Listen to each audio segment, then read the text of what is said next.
നമസ്കാരം. മലയാളി വാർത്ത ലൈഫിലേക്ക് സ്വാഗതം. 2026 ജൂലൈ 28 ചൊവ്വാഴ്ച ഇന്നത്തെ നിങ്ങളുടെ രാശിഫലം അറിയാം. തയ്യാറാക്കിയത് ജയറാണി EV. മേടം രാശി അശ്വതി ഭരണി കാർത്തിക ആദ്യ കാൽഭാഗം. കുടുംബാംഗങ്ങളുമായി ചെറിയ അഭിപ്രായ വ്യത്യാസങ്ങൾക്ക് സാധ്യത കാണുന്നു. ഉഷ്ണരോഗങ്ങൾ വരാതെ ശ്രദ്ധിക്കണം. സന്താനങ്ങളുമായി ബന്ധപ്പെട്ട കാര്യങ്ങളിൽ കൂടുതൽ കരുതലും ക്ഷമയും അനിവാര്യമായി വരുന്ന സമയമാണ്. ഇടവം രാശി കാർത്തിക അവസാന മുക്കാൽ ഭാഗം, രോഹിണി മകേരം ആദ്യ പകുതി ഭാഗം. അഗ്നി ആയുധങ്ങൾ എന്നിവ കൈകാര്യം ചെയ്യുമ്പോൾ അതീവ ജാഗ്രത പുലർത്തുക. എടുത്തുചാടിയുള്ള തീരുമാനങ്ങൾ പൂർണ്ണമായും ഒഴിവാക്കുക. വിനയത്തോടുള്ള സമീപനം പ്രതിസന്ധികളെ ലഘൂകരിക്കാൻ സഹായിക്കും. മിഥുനം രാശി മകേരം അവസാന പകുതി ഭാഗം, തിരുവാതിര പുണർദം ആദ്യ മുക്കാൽ ഭാഗം. കലാകാരന്മാർക്ക് പുരസ്കാരങ്ങൾക്കും അംഗീകാരങ്ങൾക്കും സാധ്യത.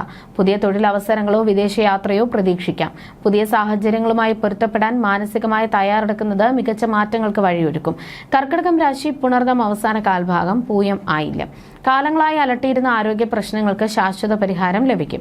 സമൂഹത്തിൽ സൽപ്പേര് വർദ്ധിക്കും. മികച്ച സാമ്പത്തിക നേട്ടങ്ങൾക്കും ആഭരണങ്ങൾ സ്വന്തമാക്കാനും ഭാഗ്യാനുഭവങ്ങൾക്കും തികച്ചും അനുകൂലമായ സമയമാണ്.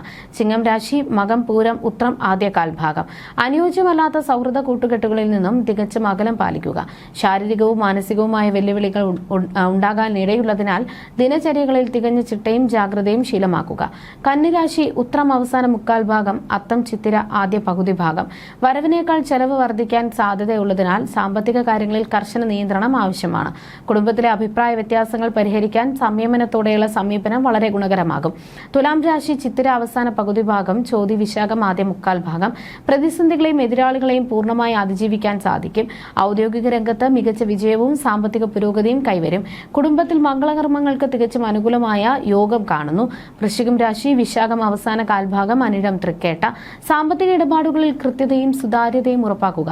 ദഹന സംബന്ധമായ ബുദ്ധിമുട്ടുകൾ ഒഴിവാക്കാൻ ഭക്ഷണ കാര്യങ്ങളിൽ ശ്രദ്ധ നൽകുക. ഔദ്യോഗിക രംഗത്തെ വെല്ലുവിളികളെ തികഞ്ഞ ആത്മവിശ്വാസത്തോടെ നേരിടുക. ധനുരാശി മൂലം പൂരാടം ഉത്രാടം ആദ്യ കാൽഭാഗം. ആരോഗ്യനില വളരെ തൃപ്തികരമായിരിക്കും. മംഗളകർമ്മങ്ങളിൽ പങ്കുചേരാൻ അവസരം ലഭിക്കും. ദാമ്പത്യ ജീവിതത്തിൽ സന്തോഷവും ഐക്യവും വർദ്ധിക്കും. പുതിയ വാഹനം സ്വന്തമാക്കാനും മികച്ച ഭക്ഷണാനുഭവങ്ങൾക്കും യോഗം. മകരം രാശി ഉത്രാടം അവസാന മുക്കാൽ ഭാഗം, തിരുവോണം അവിട്ടം ആദ്യ പകുതി ഭാഗം. ശാരീരിക ക്ഷീണത്തിനും ചെറിയ ആരോഗ്യ പ്രശ്നങ്ങൾക്കും സാധ്യത കാണുന്നു. അനാവശ്യ ബന്ധങ്ങൾ പൂർണ്ണമായും ഒഴിവാക്കുക. പ്രതിസന്ധികളെയും എതിർപ്പുകളെയും നയതന്ത്രമായി നേരിടുന്നത് വ്യാപാര രംഗത്ത് ഗുണകരമാകും. കുംഭം രാശി അവിട്ടം അവസാന പകുതി ഭാഗം, ചതയം പൂരുരുട്ടാതി ആദ്യ മുക്കാൽ ഭാഗം. പ്രഗത്ഭരായ വ്യക്തികളുമായി ആശയവിനിമയം നടത്താനും പുതിയ സൗഹൃദങ്ങൾ സ്ഥാപിക്കുവാനും സുവർണ അവസരം. ഭാവിയിലേക്ക് ഗുണകരമാകുന്ന അനുകൂല അനുഭവങ്ങളും മികച്ച മാറ്റങ്ങളും ജീവിതത്തിൽ സംഭവിക്കുന്ന സമയമാണ്. മീനം രാശി പൂരുരുട്ടാതി അവസാന കാൽഭാഗം, ഉത്രട്ടാതി രേവതി. കുടുംബത്തിൽ ഐശ്വര്യവും സമാധാനവും പൂർണ്ണമായി നിലനിൽക്കും. പ്രിയപ്പെട്ടവരിൽ നിന്നും സ്നേഹവും പ്രശംസയും ലഭിക്കും. പ്രണയബന്ധങ്ങൾ ദൃഢമാകാനും പുതിയ അലങ്കാര വസ്തുക്കൾ സ്വന്തമാക്കുവാനും യോഗം. ജ്യോതിഷ സംബന്ധമായി നിങ്ങളുടെ സംശയങ്ങൾക്കും പരിഹാരങ്ങൾക്കും ജയറാണി EV 9746812212.